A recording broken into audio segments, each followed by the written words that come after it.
And this is the Twisted Fields Acorn, which is a precision farming rover that is entirely open source. Now, here at Ottawa Valley Smart Farms, we're interested in all farming robots and any use of technology in agriculture, but we have a particular fondness or a particular appreciation for open source agriculture. And today's episode is really meant to look at a range of different open source or microfarm projects.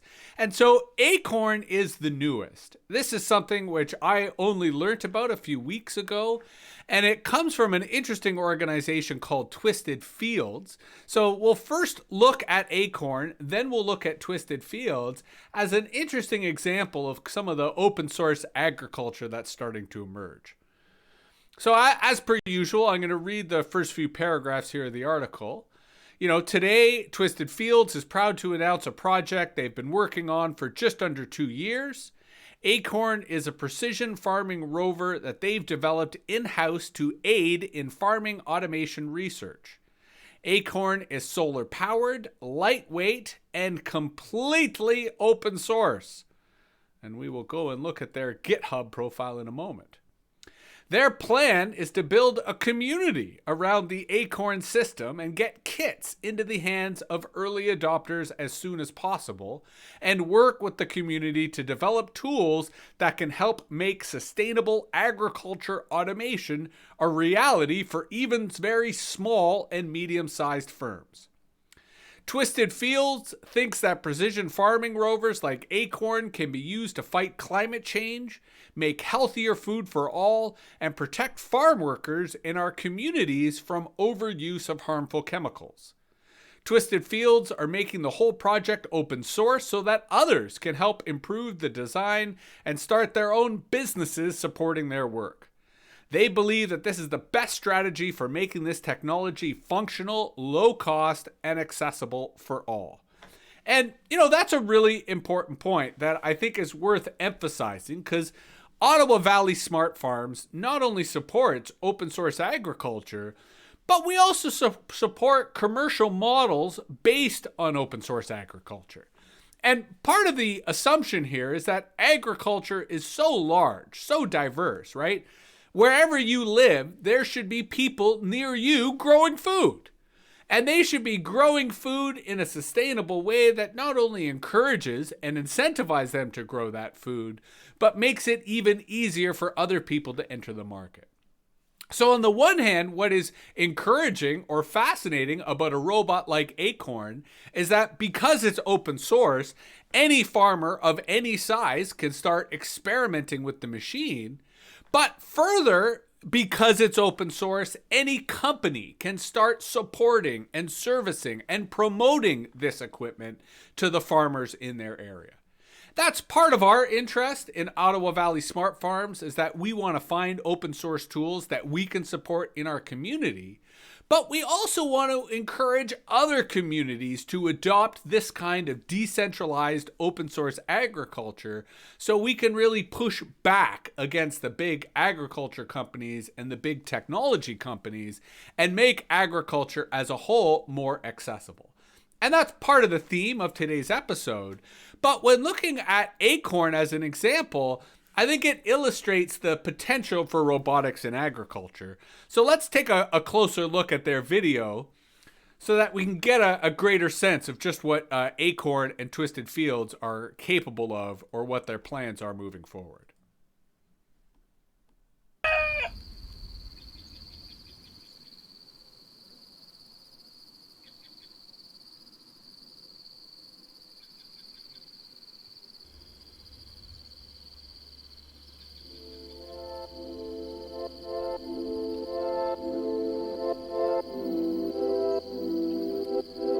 Unfortunately, this is where I wonder if this music is copyright, and whether we'll get a copyright strike for including this video in ours.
Now, generally, the purpose of these rovers is to allow for the types of crops you'd have on a field in terms of having them as rows and allowing the rover to go through and analyze if there's weeds, to analyze if they need nutrients, to get a general sense of the health of the plants.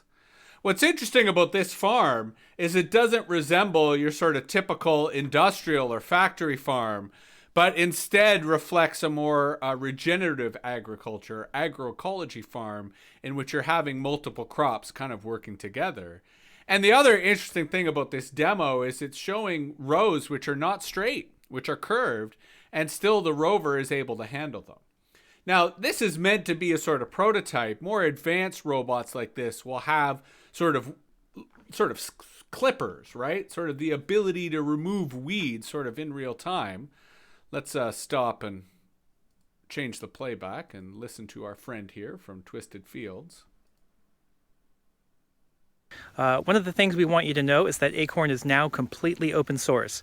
We just released all of Acorn's design files, the electronics design files, the mechanical files, and all of the software. So that's all on GitHub right now. You can find the link on our community page at community.twistedfields.com. What we're going to try to do with Acorn is make it a community-supported project over time, but what we want to do right now is build up that community of users, people who are interested in Acorn and want to know more. Please subscribe to our YouTube channel and click the bell icon next to the subscribe button. That'll make sure you get every one of our videos. And then go to our community site, community.twistedfields.com, the link in the description as well, and sign up for free to join the discussion. Thanks. So, I just want to take a brief moment to look at their GitHub page. So this is where they've put their documents for the project, the Acorn Precision Farming Rover, the Acorn Mechanical Designs, and the Acorn Robot Electronics. And then let's take a look at their website, community.twistedfields.com, which is basically a forum. And it's got a fair amount of activity. We will join and participate in this community and sort of follow along with their efforts. I mean, it still does appear as if it's in the early days, but I think what's interesting about Twisted Fields and their Acorn project, Sharita Ryan pointed out it's solar powered. It's also fairly small. And one of the things we'll do here as part of Ottawa Valley Smart Farms is we'll explore the kind of growing world of agricultural robotics. And there's competing philosophies. I mean, on the one hand, there are those who are building huge monster robots that kind of evoke the monster tractors and combines that a lot of large farms use. But is that environmentally friendly? Does that limit compaction of soil? Does that make it easy to have diverse farms instead of industrial farms? And that's where smaller robots may have greater potential. Partly because you could have a fleet of these robots, and you could have these robots working in tandem, especially if you did want to work in a large farm. But it also makes them accessible and more affordable so that people who are smaller farmers are in a position to get started. Because while a lot of agriculture focuses on big business and big farms, we at Ottawa Valley Smart Farms feel that the future of farming is in micro farms and in smaller farms that are more accessible, can be more environmentally sustainable, and can allow for greater biodiversity in terms of the way in which those farms are managed.